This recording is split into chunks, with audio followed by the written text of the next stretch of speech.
जुल्म मत करो, बद्दुआ मत लो किसी की। बुजुर्गों ने बयान किया, अपनी किताबों में लिखा, एक बुढ़िया थी और वो बुढ़िया की एक झोपड़ी थी, उसने झोपड़ी में रहती थी। आजकल हम देख रहे हैं अपने मालेगांव शहर में भी मालदार लोग गरीबों को दबाते हैं, ताकतवर लोग गरीबों को दबाते हैं, बिलखुसूस थोड़े से जिनको अल्लाह ताकत और कुव्वत देता है कमजोरों को दबाते हैं। लेकिन मैं लोगों से ये कहता हूं कि कमजोरों को दबाने में कोई कमाल नहीं है, कमजोरों को उठाना कमाल। उठाने वाले बनो, गिराने वाले मत बनो। याद रखना, गिरा के कभी सुकून नहीं मिलता, हमेशा सुकून उठा के मिलता। किसी को दुख देकर कभी सुकून नहीं मिलता, हमेशा सुख देकर सुकून मिलता है। बुढ़िया थी, उसकी छोटी सी झोपड़ी थी। एक बादशाह को ख्याल आया कि मैंने कोई महल बनाना है अपना। महल के लिए अपने नौकरों से कहा, सिपाह से कहा, मेरा महल बनाना चाहता हूं नया। जमीन देखो। जमीन देखने वहां क्या मामला था, कोई खरीदी बिक्री तो करनी नहीं थी, पूरी सल्तनत बादशाह की थी। उन्होंने एक जगह का इंतखाब किया, जगह मुंतखब हो गई, महल की संगे बुनियाद रख दी गई, महल की तामीर भी शुरू हो गई, महल बन भी गया। महल बन गया जंगल में, तो जंगल में तो मंगल ही हो गया। जब महल बन गया तो किसी चापलूस ने, क्योंकि लोग कहते हैं ना शाह से ज्यादा शाह के नौकर जो डेढ़ होशियार होते हैं, तो ऐसा ही होता है। चमचे बड़ा खराबा करते हैं, चमचे इर्द गिर्द के लोग बड़ा खराबा करते हैं। अल्लाह की अमान मांगिए। पहली बात तो चमचे रखिए ही मत। मालदारों के इर्द गिर्द तो हो ही जाते हैं, मालदारों के इर्द गिर्द हो जाएंगे, ताकतवरों के इर्द गिर्द हो जाएंगे, अहले इल्म के इर्द गिर्द हो जाएंगे। जरूरत नहीं है, जरूरत नहीं है। इसलिए कि कुदरत ने हाथ दिया, हाथ का इस्तेमाल कीजिए। दुनिया से अगर चमचे खत्म हो जाएं तो दुनिया से झगड़े खत्म हो।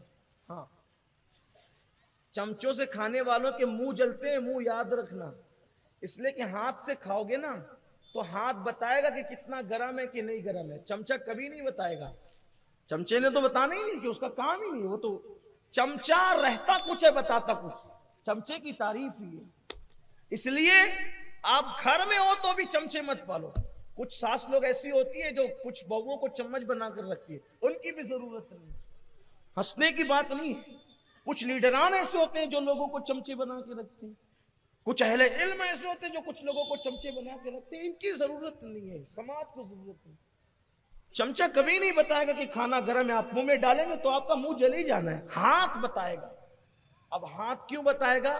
क्योंकि हाथ आपके जिस्म का एक हिस्सा है और उसको आपसे हमदर्दी है। चमचे को आपसे क्या हमदर्दी है? ना वो आपके जिस्म का हिस्सा है, ना वो आपके वजूद का हिस्सा है। वो तो बना किसी और फैक्ट्री में, आप बने कहीं और है। बहरहाल अब मैं चमचे पर ही बात करूं तो फिर कुछ चमचों को भी बुरा लगेगा ना, तो छोड़ दीजिए, बात तवील ना हो। तो बादशाह के किसी चमचे ने कहा, बादशाह आपका महल तो बड़ा खूबसूरत है, लेकिन ये बाजू में ये बुढ़िया की झोपड़ी जरा अच्छी नहीं लगती, ये झोपड़ी अच्छी नहीं लगती। बादशाह ने कहा कोई बात नहीं। अब बादशाह के लिए क्या था झोपड़ी हटाना। बादशाह जो ठहरा, बादशाह ने कहा बुढ़िया को बुलाओ। बुढ़िया को बुलाया। कभी ये झोपड़ी की जो तुम्हारी जगह छोटी सी झोपड़ी है, इसको खाली कर दो, इसकी जगह जहां तुम चाहोगे हम तुम्हें जमीन दे देंगे, वहां झोपड़ी बना लेना। यहां मखमल में टाट का पेवन लग रही है आपकी झोपड़ी, हटाओ यहां से। बुढ़िया ने कहा बादशाह मेरी जिंदगी के जवानी से लेकर अब तक का वक्त मैंने गुजार दिया इस झोपड़ी में, मेरा दिल लगा है, मैं बूढ़ी हो गई हूं, बहुत दिन में जी नहीं सकती, मैं बहुत दिन नहीं रहूंगी, थोड़े दिन बर्दाश्त कर लो। अब मैंने खरीदा ही जगह, मैंने किसी जगह पे कब्जा नहीं किया है, मेरा हक है इस जमीन पे, इसलिए थोड़ा बर्दाश्त कर लीजिए, मैं मर जाऊंगी फिर सब आप ही का होगा, मैं ये जगह छोड़ के नहीं जाऊंगा। बादशाह ने कहा कोई बात नहीं, चलो जाओ ठीक है। अब वो तो चली गई। उसके चमचों ने फिर वर्गलाया कि ये अच्छी नहीं लगती, ये काम करो, भैया बुढ़िया कर क्या लेगी। याद रखना, हर जुल्म करने वाला ये सोचता है कि ये कर क्या लेगा, वो कुछ नहीं करेगा, वो कमजोर है, वो कुछ नहीं करेगा, लेकिन उसका जो रब है वो बहुत ताकत वाला है, ये मत भूलना कभी। जुल्म करने वालों को ये कभी मत नहीं भूलना चाहिए कि इंसान कमजोर है, मगर उसका रब, उसका खुदा बहुत ताकत वाला है, वो बहुत कुव्वत वाला है, वो बहुत गैरत वाला है। बुढ़िया के मुतालिक चमचों ने कहा वो कर क्या लेगी? बादशाह बेकाय में कहा तोड़ो उसकी झोपड़ी। उसकी झोपड़ी तोड़ दी। बुढ़िया भीख मांगने गई थी, जब वापस आई तो देखा कि झोपड़ी नहीं है। सोचा कि मैं कहीं गलत, बूढ़ी थी, गलत जगह तो नहीं आ गई, लेकिन फिर कहा कि अरे इसी के महल के साए में तो मेरी झोपड़ी थी। तोड़ दी इन लोगों ने। खुदा का करना, झोपड़ी का टूटना था कि बरसात शुरू हो गई। बरसात हुई, ऐसी ठिठरी वो बुढ़िया, और रात पूरी उसने सर्दी, कड़ाके की सर्दी में गुजारी। और उस सर्दी के बाद उसको आया गुस्सा, और गुस्सा आया, वो कर क्या सकती थी?